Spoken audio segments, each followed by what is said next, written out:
nằm hàn đôn chiang về tê tận xua na hi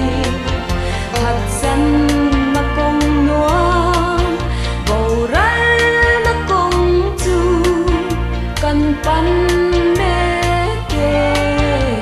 chặt tuan thi na chu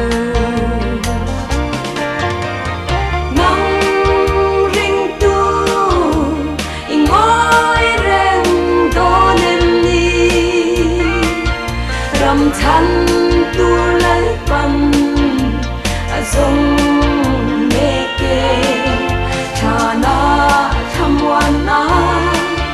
này lâu vin ít xuống tê ăn liam mê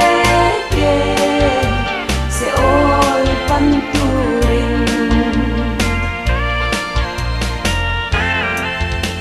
ít trong trái hoa kinh tak sa tharau na ten makle takin an khir reng che a I tho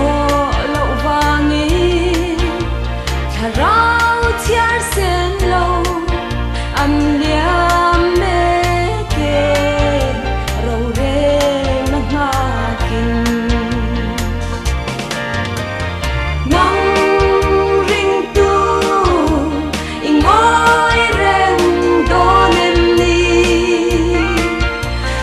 thân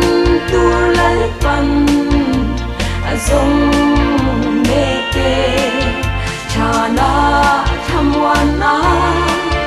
này lâu vin ít xuống tê ăn liam mê kê sẽ ôi bần tu rin